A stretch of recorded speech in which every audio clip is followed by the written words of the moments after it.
No con ustedes aquí en Control Pensini por Globovisión. Estamos con el analista político bravo, Gabriel Reyes, por fin, porque ha venido como 3 veces aquí.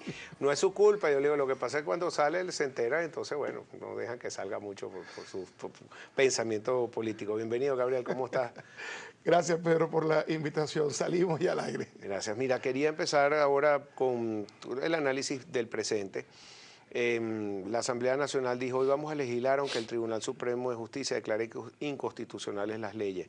Tenemos ahorita como un juego de dominó trancado de las dos puntas, porque cualquier cosa que quiere legislar la Asamblea lo frena el Ejecutivo, lo frena el Poder Legislativo, entonces no podemos, están trancados los 3 poderes. ¿Cómo podemos destrancar eso? ¿Qué va a pasar en Venezuela? Dicen que aunque los lleven presos van a seguir decretando leyes y que bueno, pero si no llegan a nada y se va a hacer como una conversación ahí vacía, ¿qué va a pasar con el país? Bueno, pero si analizamos el hoy, encontramos que Venezuela pareciera entrampada en una suerte de conflictividad política sin solución aparente a corto plazo. Cualquier vía de diálogo, cualquier vaso comunicante entre los dos sectores que hacen vida en el país, pareciera estar obstruido en un momento donde sencillamente se está desmantelando la democracia venezolana. La función contralora de la Asamblea Nacional, ese famoso check and balance de la teoría que le da a la democracia el equilibrio de que el Ejecutivo tiene un legislativo que vela por su accionar, se ha distorsionado con un escrito de la Sala Constitucional que modifica el texto de la Carta Magna de un día para otro en una interpretación fallida, a mi juicio, que representa toda una aberración en sí misma porque le resta las facultades a la Asamblea y por otra parte le da una autonomía al Ejecutivo que lo convierte en un poder sin contrapeso. Y no solamente al Ejecutivo como tal. En ese escrito, que entiendo tiene casi 90 páginas, hay cosas que todavía no se han dicho, que todavía no están en la opinión pública. Por ejemplo, entre líneas se habla de que la Fuerza Armada tampoco debe acatar al llamado de la Asamblea Nacional. O sea, que la Comisión de Defensa de la Asamblea Nacional es un parapeto que está allí, porque precisamente como el presidente de la República es el comandante en jefe, entonces es solamente el presidente de la República quien habla en nombre de. Con esto, digamos, se aparta lo que es la rendición de cuentas de la Fuerza Armada a la Asamblea Nacional. Y el trasfondo de esto es grave y preocupante, ¿por qué?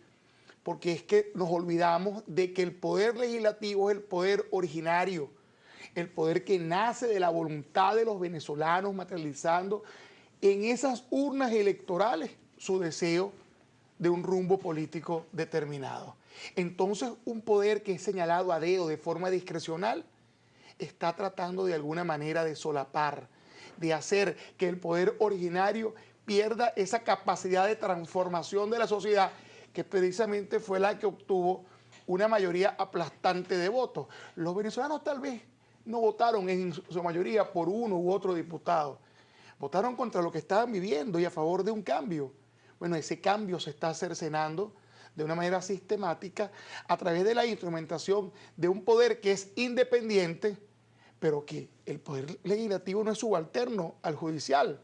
Entonces hay una tramoya donde al final lo que se está violentando es la voluntad popular. Es precisamente esos diputados no están allí porque alguien los haya nombrado a dedo. Yo escuchaba ayer unas intervenciones de diputados oficialistas que decían que esa asamblea ilegítima, ¿dónde está la ilegitimidad? Hay legitimidad de origen en el voto popular, un voto avalado por el poder electoral. Hay una legitimidad de desempeño en el ejercicio de sus funciones, tanto en el fiel apego al reglamento interior de debate como a la Constitución y a los textos. Pero ¿qué recursos puede tener la Asamblea Nacional contra el Tribunal Supremo? Que el recurso que nos queda ya, o le queda ya, es ir a las organismos internacionales, por ejemplo, ir a la OEA, a aplicar la Carta Interamericana, ir al Mercosur, pero sin embargo ahí no pueden hacer nada. ¿Cuál es el poder por encima entonces de este poder judicial? Por eso es que yo estoy planteando que es un poco problemático cuando se dice, bueno, pero es que la oposición está entre el referéndum, la enmienda, la constituyente. Sí, pero es que nosotros no podemos cambiar o tratar de pensar sobre una vía definitiva si no cambiamos las condiciones iniciales. Una enmienda se va a estrellar contra la interpretación de una sala constitucional. Un referéndum tal vez también sucede así. El tema es que nosotros, las condiciones hay que cambiarlas. Pero es que ni siquiera están de acuerdo en eso, porque hoy tú mismo leíste las declaraciones del gobernador Enrique Capriles, que dice que él cree que no es el revocatorio, es el que es la vía, mientras todos los demás están de acuerdo con que sea la enmienda constitucional. ¿Qué crees tú? Bueno, yo creo que nosotros tenemos que definir criterios de unidad y no ventilar las diferencias en público. Pero lo hizo, no fui yo. Claro, pero si nosotros llegamos con un concepto político de unidad, después de que llegamos no puede haber esta discusión según uno u otro. El debate es sano, el disenso es sano, eso es democracia. Pero la diferencia tiene que ser sobre la base de la factibilidad. Porque tú te imaginas todo el esfuerzo que significaría una u otra vía y que nos estrellemos contra un poder que sin ser un poder supervisor le estén brindando este tipo de potestades. ¿Tú sabes qué me preocupa, Nelson? Una asamblea que está todos los días sacando leyes efectivas y no hay quien las ejecute. Pedro, ¿quién tiene la llave de los calabozos? Hay una ley de amnistía, pero ¿quién los abre? Pero hoy dice la canciller que va a someter la discusión a ver si es constitucional o no a organismos internacionales como las Naciones Unidas. Bueno, es que precisamente hoy escuchaba que María Corina Machado está pidiendo que se aplique la Carta Democrática. ¿En dónde lo está pidiendo? Y se habla, una carta que tiene ahí más de 10 años la que está suscrita a Venezuela. El mundo civilizado, Pedro, sabe que hoy en Venezuela las condiciones de la democracia están mermadas. Recuerda lo que es la Carta Democrática. ¿Cuál es la Carta Democrática es un instrumento que garantiza el cumplimiento y el seguimiento de los valores esenciales de la democracia en cuanto a la independencia de los poderes, el respeto por la voluntad popular, la rendición de cuentas, la transparencia, el respeto por los derechos humanos, las condiciones que sine qua non garantizan que un gobierno sea un gobierno democrático. Por eso se llama la Carta Democrática. ¿Y tienen alguna manera de aplicar algo en contra de un gobierno que no tenga...? Existen mecanismos, existe uno de los países, dos, tienen que proponerlo, se vota. Pero más allá de esto, Pedro, el hoy, y no quiero cerrar este negro sin hablar del hoy, es que la agenda pública y la política están muy divorciadas. La agenda pública son las colas cada vez más intensas en centros de abastecimiento cada vez más desabastecidos. Eso es una realidad. Es una realidad que va, como decía Ginette, en los alimentos, en las medicinas, en los repuestos para vehículos. Pedro, la calidad de vida del venezolano se ha esfumado. Y entonces, frente a esta realidad de la agenda pública, hay una agenda política donde se dirime en un espacio cada vez más lejano, que es la Asamblea Nacional, una conflictividad de qué hacemos. Y hay un trasfondo, Pedro, que no se ha mencionado. Y es que durante los últimos 20 días, resulta que, o un mes, la Fuerza Armada ahora tiene una empresa para la explotación petrolífera y minera con IMPEC, que yo no sé, todavía nadie me ha explicado qué hace esa empresa, quiénes son los socios, es una compañía anónima, cuál es su propósito, cómo se activa, cuál es su capital, porque si es una empresa que está arrancando tiene que tener un balance de apertura, quién avala esa empresa. Y por otro lado, les acaban la semana pasada de anunciar que le dan a la Fuerza Armada casi 500.000 hectáreas, fundos zamoranos, camaronera. La productividad de un país no se decreta, se implementa y se implementa sobre la base del trabajo efectivo. No podemos traducir nuestra crisis en pretender que unos soldados siembren papas. Y pregunta en el aire, y es que el diputado Henry Ramos Alup se dio un baño de popularidad, que desde diciembre para casi ha subido esa popularidad y llegó todo el mundo a la Universidad Simón Bolívar, y de un discurso que me llamó mucho la atención, que vale la pena analizar, porque él dice, por ejemplo, hay factores externos interesados en nuestra estabilidad. Y él habla, dice, ojo, no hablo de tonterías, hablo de sectores tan importantes como el Vaticano, Estados Unidos, la Unión Europea. Se puede leer entre líneas que quizás el viaje de Obama con Raúl Castro, con el Papa de por medio, estarán negociando algunas salidas para Venezuela. Yo quiero sumar a eso también las declaraciones del diputado Cabello, quien el lunes habló más pragmáticamente desde el PSUV y dice, quienes se alegran de la crisis no piensan que pueden gobernar en corto plazo. es que están diciendo, ¿hay algún tipo de pacto, acuerdo, tipo punto fijo, la Moncloa? ¿Hay algún pacto de gobernabilidad que no sabemos, que se está discutiendo? Y no, ni siquiera aquí, afuera. Suelen decir que hay veces que los extremos de la cuerda se encuentran, pero siguen siendo los extremos de la cuerda. En este momento yo creo que, comenzando con tu comentario, por supuesto el diputado Ramos Salud ha cobrado una relevancia, una saliencia, una importancia innegable en el escenario político. Pero él, como político experimentado, sabe que esta luna de miel no es eterna y que la expectativa colectiva gira alrededor de materializar esos logros por los cuales ellos están allí. De manera que el tiempo pareciera jugar en contra de la solución de problemas cuya solución no está en manos de la Asamblea Legislativa.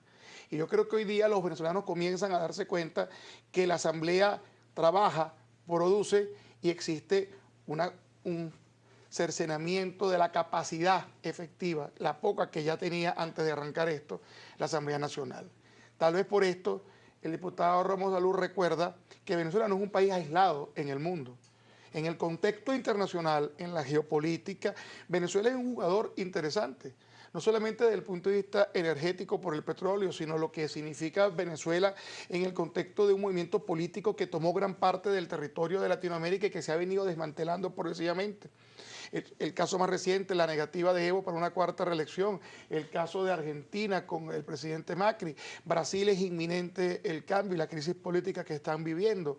Pareciera entonces que ese andamiaje de esa nueva izquierda se está desmoronando y por supuesto hay sectores internacionales que están viendo con preocupación que Venezuela recupere la estabilidad perdida y por eso existe el interés de sectores importantes, y tomo las mismas palabras del diputado Ramos Salud, por lograr esa estabilidad. Esa estabilidad no pasa por el discurso de un jefe de una fracción parlamentaria que dice que él no descansará hasta que caiga la Asamblea Nacional.